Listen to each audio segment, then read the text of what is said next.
CPM senior నాయకులు పశ్చిమ బెంగాల్ మాజీ ముఖ్యమంత్రి బుద్ధదేవ్ భట్టాచార్య ఇటీవల అనారోగ్యంతో తనువు చాలించిన నేపథ్యంలో పట్టణంలోని సుందరయ్య భవనంలో సంతాప సభ ఏర్పాటు చేశారు. పార్టీ నేతలు కార్యక్రమంలో పాల్గొని బుద్ధదేవ్ భట్టాచార్య చిత్రపటానికి పూలమాలలు వేసి ఘన నివాళులు అర్పించారు. Buddhadev Bhattacharya CPM polit bureau సభ్యులుగా పశ్చిమ బెంగాల్కు 11 సంవత్సరాల పాటు ముఖ్యమంత్రిగా సేవలు అందించారని పార్టీ జిల్లా కార్యదర్శి దర్శనాల మల్లేష్ తెలిపారు. ఆయన పరిపాలనా కాలంలో రాష్ట్రంలో పారిశ్రామిక అభివృద్ధికి బీజాలు వేశారని, మరణించేంత వరకు కూడా సోషలిజం స్థాపన కోసం మార్క్సిజం సిద్ధాంతానికి కట్టుబడి పనిచేశారని ఆయన పేర్కొన్నారు. ఆయన ఆశయ సాధన కోసం పార్టీ శ్రేణులు పనిచేయాలని పిలుపునిచ్చారు.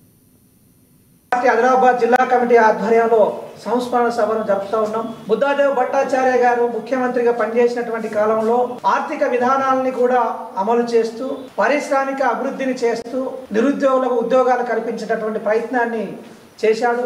సస్యశ్యామలంగా పశ్చిమ బెంగాల్ని 11 సంవత్సరాల పాటు ఏకదాటిగా పరిపాలన చేసినటువంటి వ్యక్తి. అలాంటి వ్యక్తి భారతదేశ రాజకీయాల్లో లేకపోవడం నిజంగా భారతదేశ రాజకీయాలకు నష్టదాయకం, ప్రజలకు నష్టదాయకం.